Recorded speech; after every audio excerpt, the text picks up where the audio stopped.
ये मीट मछली ज़्यादा सेवन करते हैं। जरा गुरुजी इनसे भी दो चार बातें कर लीजिए। कराओ बात। गुरुजी राधे राधे। जी मांस खाते हो? जी सर। क्या क्या खाना पसंद करते हो? मीट मछली मुर्गा। मछली, मुर्गा, मुर्गी, अंडा सब सब। कुत्ता, बिल्ली? इन्हें नहीं खाते। कुत्ता नहीं खाते? ये खाने योग्य नहीं है। हैं? खाने योग्य नहीं है। क्यों? इसलिए नहीं खाते। खाने वाले तो कुत्ता भी खाते हैं। नहीं खाते? चाइना के लोग, नागालैंड के लोग कुत्ता भी खाने वाले लोग खाते हैं। जी अपने यहाँ। बिल्ली भी खा जाते हैं। जी। तो गाय भी खा लेते हो? नहीं नहीं। और आदमी? नहीं नहीं। अच्छा ये बताओ, जैसे मुर्गे का मांस है और आपके परिवार में जैसे आपके दादाजी हैं अभी? नहीं, एक्सपायर हो गए।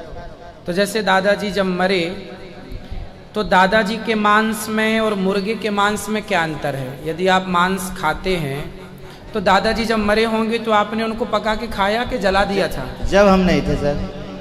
चलो अब और जब कोई मरता है परिवार में तो उनको खा लेते हो कि जलाते हो शमशान? जला के आते हैं। तो मांस तो वो भी है और मांस मुर्गे का भी है। जी। क्या अंतर है दोनों में? वो मनुष्य है।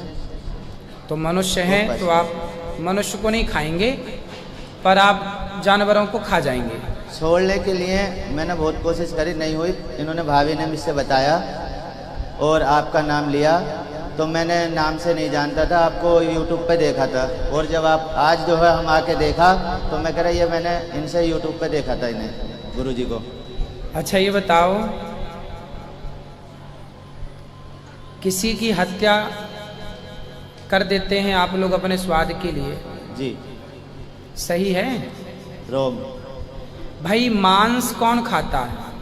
कुत्ता बिल्ली ना खाते हैं? यस। जानवर ही ना खाता है मांस। इंसानों के लिए तो 56 भोग बनाए हैं भगवान ने। जी। पर आप यदि सोचिए, हड्डियां कौन चबाता है? कुत्ता। कुत्ता। आप भी तो चबाते हैं। हड्डी तो फेंक देते हैं। फेंक देते हैं। अगर चबा के ना फेंकते हैं थोड़ा बहुत तो मांस उससे मुंह से निकालते होंगे। ना हड्डी नहीं चापते। हैं? हड्डी नहीं चापते थे।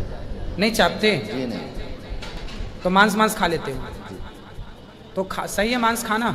नहीं, रोंग है जब तो आपके पास आए हैं दर पर छुटाने के लिए। नहीं छुटाने के लिए तो कोई मांस थोड़ी कोई आपके मुंह में जाके घुस जाता है अपने से। बार बार कोशिश करी गुरुजी, नहीं हो पाया। और जो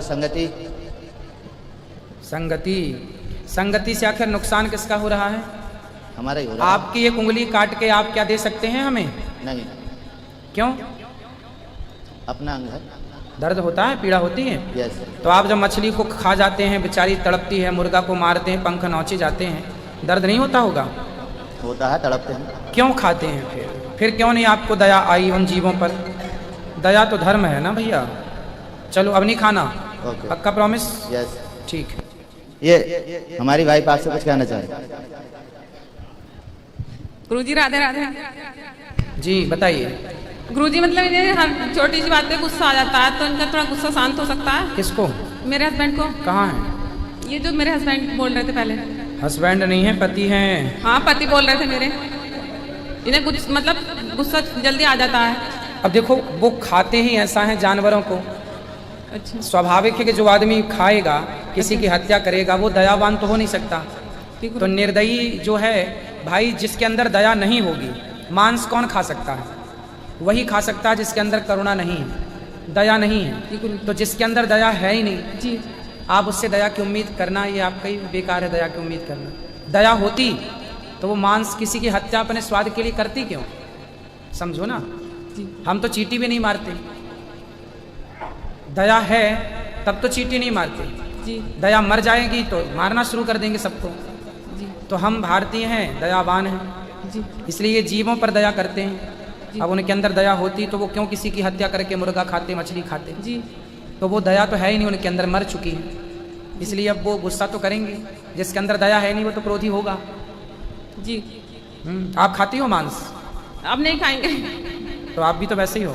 अब नहीं खाएंगे लेकिन इसीलिए आए हैं यहाँ पे। चलो अब नहीं खाना। कुछ सीखने को मिले। गुरुजी 1 क्वेश्चन, करिए। और उस क्वेश्चन का मैंने सोशल मीडिया पर भी देखा, मुझे जवाब नहीं मिला लेकिन संतुष्ट नहीं हुआ। बताओ। कि एक बच्चे ने पूछा था मुझसे स्कूल में कि सर जी हमें जो है ये बताइए कि पढ़ाई कहाँ से उत्पन्न हुई थी।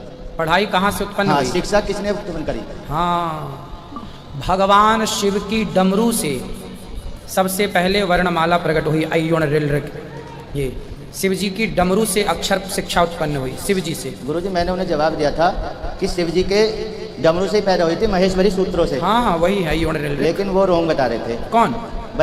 बच्चे के पिताजी। अब तो देखो कुछ भी आप बता लो, रॉन्ग बता लो, राइट बता लो, स्वतंत्र है कुछ भी कहने के लिए।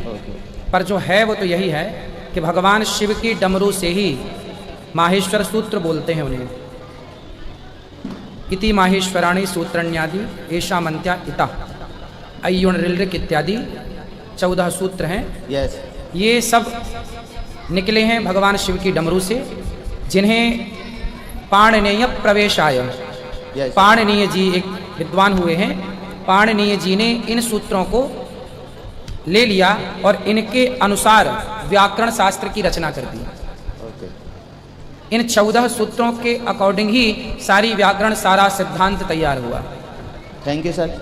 इसीलिए मैं आया हूँ, क्यों ना मैं सोशल मीडिया पर दिखा सकता हूँ, मैं अपनी तसल्ली के लिए वहाँ पहुँचा। हाँ हाँ बिल्कुल यही है, लिखा हुआ। इससे देखो सत्य को कोई ना माने तो उसमें क्या, उस मूर्खों से क्या मुंह लगे, और सत्य जो है वो यही है। धन्यवाद।